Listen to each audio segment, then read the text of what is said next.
Greetings, this is David Hicks. Thank you for tuning into this video slash podcast, a podcast so new, I don't even know what I'm going to name it yet. Maybe the I'm Hick-sided podcast. I don't know, but my friend may have something else to say about that. For the very first episode, I do have with us David Tank Johnson, my childhood friend. We grew up together in the small town of Rockwood, Tennessee, where there is indeed a rock and a piece of wood, and that's about it. So we love that town. We loved growing up together. We played basketball together in high school, went to the same high school. It was always funny to us. People would ask us, what high school do you go to? It was always Rockwood High School. There wasn't any other options. All right. So David is very unique. He is someone unlike anyone else you will meet, I'm sure, because he has survived 14 strokes. 14 strokes. And he today is here to try and get out the message about the importance of taking care of ourselves. So David, first thing I wanted to ask you is just give a general background about yourself, whatever you want to say about yourself. Then we'll get deeper into your story. Well, first off, let me start by saying I have a lot of friends, so-called friends through life. I have from high school, from my quick run into college, from my job in the newspaper, radio, and local television. But when this happened, the 14 strokes, there was one person, one of my friends that reached out to me. It was you, David, and I want to thank you for it. And I just want to say that. But now, what did you ask me? Yeah, I'll just give first, you're welcome. And that was definitely to me a promise of God that he brought us back into our lot, brought us back together again. But just what's your general background? What would you want to say about yourself going into, your childhood, your growing up? Well, David, it's really an odd, sad story if you let it be sad. And I was given away for adoption when I was 3. My mother gave me away to a friend who adopted me, and that was fine. Looking back, I was glad it happened, but it caused problems for me because it was not adoption.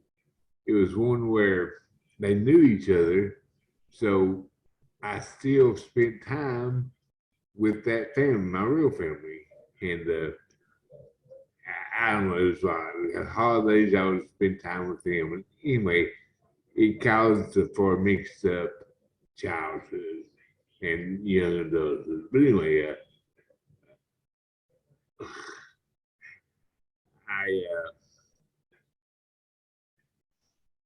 I have been very fortunate. I've made some good friends. I've had some very interesting jobs that have made me do things in a field that I've loved my whole life, the sports. I was a sports writer starting off when I was 21, 22, and I did that for 10, 12 years. And then I got into the sports broadcasting, radio, television, and I really have enjoyed that. And I did that for many years until in my 40s, mid 40s, I got into apartment managing. And anyway, enough about that. What I was going to say is, so tell us about your general health growing up. Yet at some point you discovered you were diabetic. How did that come about? I discovered I was diabetic. I had to discover that because I wouldn't do it on my own. I had problems with my feet, numb sensation, and I had a sore on there, and I ignored it. I did not go get it checked. I said, and despite my wife and others saying, you really need to get checked out, you might be diabetic. No, I'm strong. I'm not diabetic. That's silly. Well, I lost those 3 toes, and that's when I found out I was diabetic. So that was it.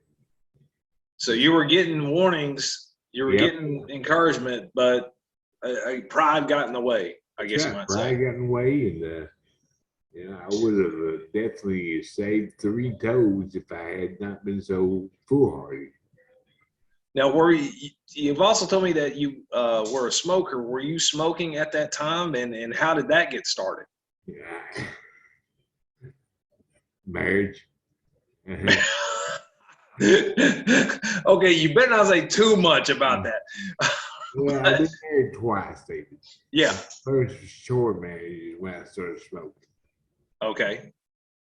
And I was a heavy smoker. I didn't smoke none during high school. In fact, I was the kind of guy who was disgusted by it. Yeah, you smoke? What? That's disgusting. But I was disgusting. And I was a heavy smoker. I started smoking, and when I found out I was diabetic, David, I did not do what I was supposed to, as far as taking the insulin all the time like I was supposed to, and following the diet and things of that nature. Well, that was going to be one of my questions. Is that you find out you're diabetic? Yeah. What lifestyle changes did you make, or did you just go even harder into reckless diet, smoking? Well, I don't know if I went harder, David, but I did not slow down. Yeah. I stayed about status quo and still denying my head and saying, no, that's not what happened to me. It's okay. And, well, I found out God gave me a wake-up call. He could have been gentler about it, but he gave me a wake-up call. Okay, and I imagine by that, well, first before we get into that, give me an example of something you were doing as a diabetic that a diabetic should never do. Smoking. Smoking. All right. Well, what about things you were eating, drinking? I was drinking my Mountain Dews, which is okay if it's not okay, period. But I was drinking 3 or 4 a day, and that's just not good. With the high sugar. In fact, you can't drink as a diabetic. You cannot drink any drink that has any color in it. You can drink Sprite, Diet Sprite, things of that nature, but even diet drinks are not good for you. And especially with color, anything with color. And I don't know why, but Diet Sprite is about the best thing I can have. That's what they gave me my months in the hospital. All right. So you said you were a heavy smoker. Give me an example of how much you were smoking a day. What was typical day? 2 packs. 2 packs. Okay. 2 packs. Now, when did the first stroke? You probably don't know this. There's 20 cigarettes in 8 pack. So it's 40 cigarettes a day. Wow. Yeah. Okay. Yeah. That's insane. All right. Now, what about just your body weight? Yeah, that was something that was terrible. I was always a big guy, Yeah. In high school, I was 250, 260. We nicknamed you Tank for a reason. Yeah. It's not because I was little. It's not one of those opposite nicknames. Like my uncle was as big as me, and his nickname was Tiny. Now, that's not what me. My nickname was Tank because I was big as a tank. But anyway, I got up to about 350. 350? Yeah. Wow. And actually, to be honest with you, I got up close to 400 when I was in when they first take me into the stroke rehab center. Wow. Yeah. But I'm down now to 270. And, okay. I'm still working on it. It's yeah. a battle, but thanks to my wife and some help along the way, I'm doing much better. And the 14 strokes, that's opened my eyes also. That's up there. Okay, so tell us about the very first stroke. How old were you? When did it happen? How bad was it? I was at work as an apartment manager, and it was just one. I just had one, and I had it, and I went to I was okay. I could still walk. I could still talk and everything. Okay, so it was kind of minor. Yeah, it was just a minor stroke. It's all I've really had, thankfully. Which a minor stroke is nothing to sneeze at. After that, I even went back to work, and then I had a rash of 13 strokes in 2 batches. I had 7 and then 6. Wow. So after that first stroke, I mean, were people saying, hey, you need to fix your diet, you need to quit smoking? What were you being told after that first stroke? I was told that exactly.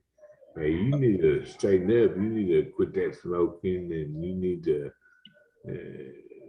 lose some weight and all that. And yeah, that's all he's got for me. Is that one stroke, I'm fine. It didn't bother nothing. So again, the theme of pride is coming up in this.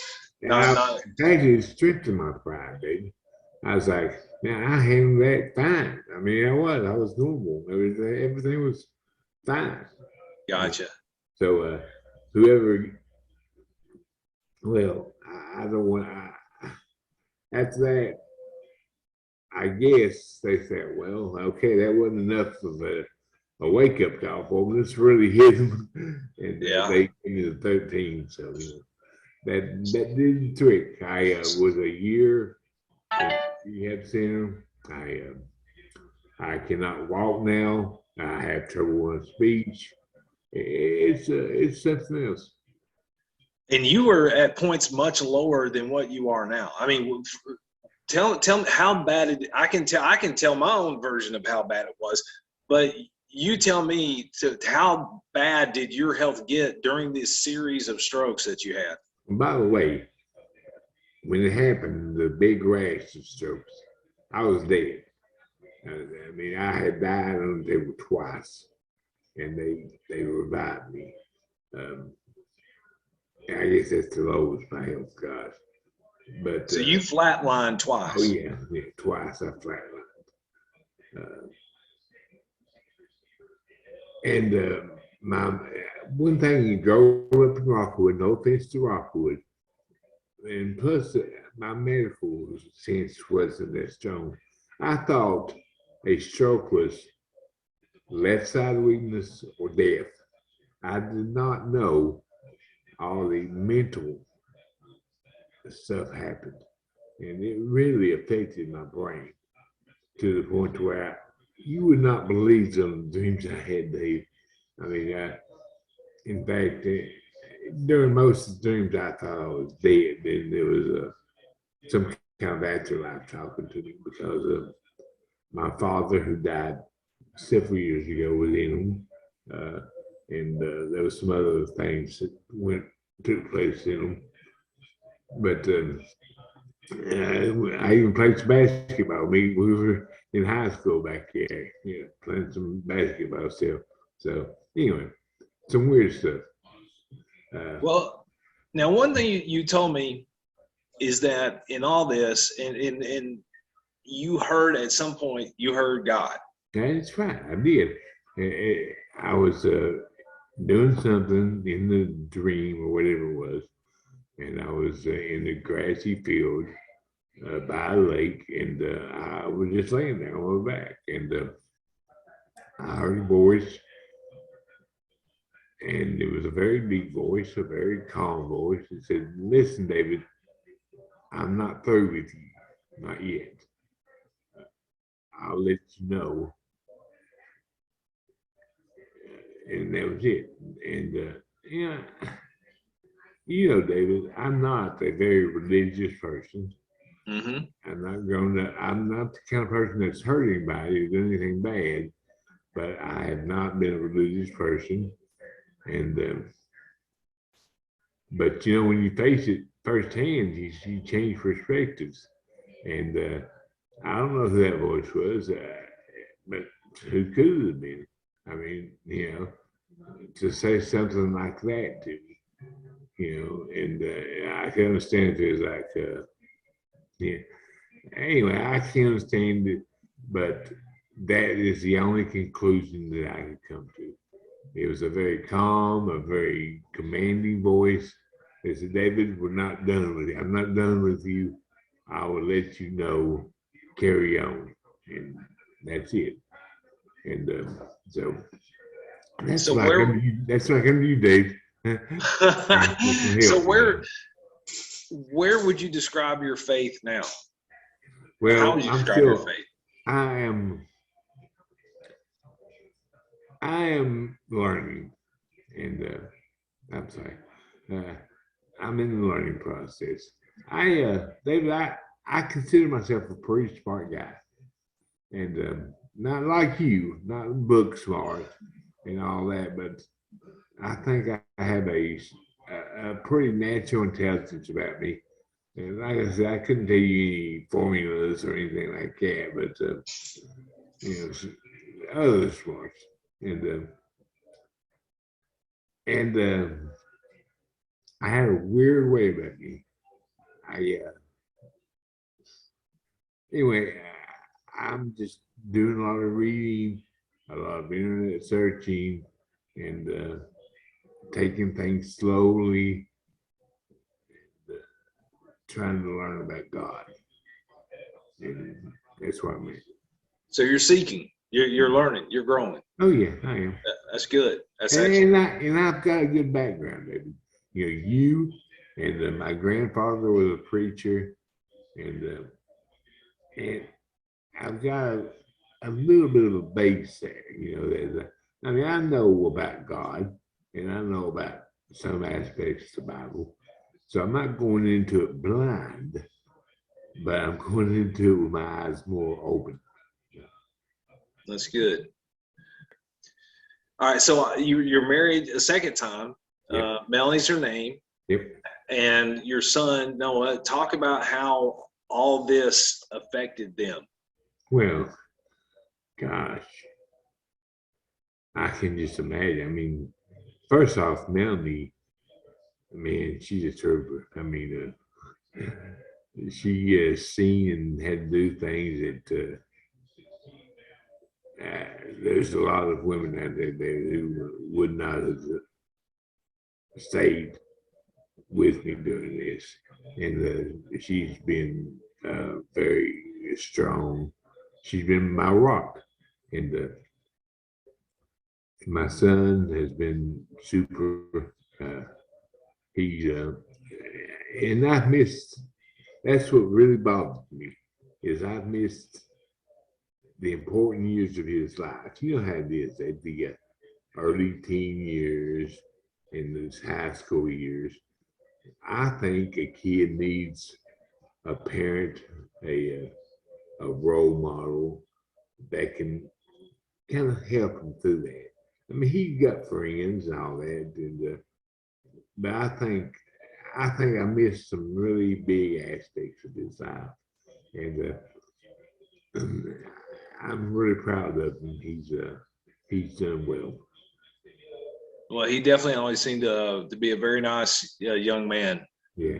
When I was around him, and of course, as you said, yeah, Melanie is definitely an impressive trooper. That is for absolute sure. All right, so your message. Well, what's the message you're getting out? What are you wanting people to learn from your story? Well, it's not a new message or anything like that. It's one that everyone's probably heard before, but time is not unlimited. You do not have an abundance of it. And if you're like me and you just guide through life, and there's some things you want to do, but you're not doing, you're not living a certain way, you're not seeking things that you want to see, do it. Don't think, well, I can wait till I get my 60s and get religious and be saved. Now, you need to learn as soon as you can, and do the right thing. I mean, I always saw religion as uh, something that tied you down. Religion frees you. It don't tie you down. It it don't make you change your life. It makes you better your life. It, it don't make you no, I don't want to go sit in the church on Sunday. Oh no, or 3 hours during the week is going to be that bad? No, it's going to be great. It's going to be enlightening. It's going to help you not be like me and that's spiritually devoid. And really, it's. I'm not good at words, but you need to balance your life, and it's something that it should be top one or two priorities. And what it should be is not an addition to your life, but it should be something that encompasses all aspects of it. Your family, your work, religion is all of it, part of it. And it's not an addition or it's something on the side. It's everything. And that's what I want my religion to be. I want every aspect of my life.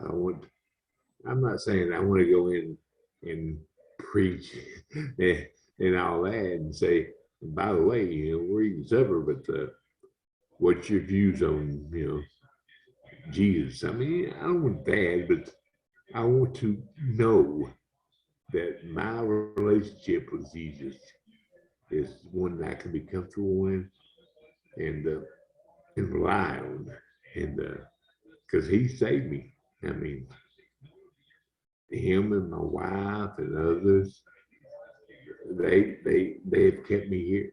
So. Wow, that's powerful. Are you hoping to be able to be a kind of public speaker, or just make appearances, or just talk to people? Well, that's probably the ego in me, Dave. But yeah. I am always spoke to people, and I've been in professions where I've been in the limelight in front of the camera or whatever. And I just want to help people. And if I can help people, I want to speak to groups, I want to speak to schools, whatever God wants me to do, I want to do. Do you have a Twitter handle or just the email? Well, I do have one. It's Tank Strong, all one word, 69. By the way, the 69 is the year I was born. Gotcha. Tank Strong 69 at gmail.com. Okay, so if someone sees this and they want to reach out to you, yeah. tankstrong69 at gmail.com. That's right. Awesome. All right, man. I'm also on Facebook, but Dave, I don't know how to get to me on Facebook. I don't even know how to tell people to get to me on Facebook. There's 200 million David Hicksons in the world. So. All right. Well, man, I think this is David Johnson. Yeah. I mean, so. There's more than one. Oh, yeah. Definitely more than one. Yeah. All right. Well, I think it's been a great conversation. I think this is a great place to bring this video and hopefully podcast here to an end. And really enjoyed it. And if it's if I come and it's all messed up and something, we may do it again. But anyway. And Dave, by the way, Dave, give your email address so if somebody has questions or anything, they can email you or me. Absolutely. Good point. Mine is david.hicks12 at gmail.com as well. david.hicks12 at gmail.com. Feel free to reach out to me. And thank you for sharing today, David. That's very powerful. Loved it. Thank you. Thank you, man. All right. We'll stop this video here. Have a great day.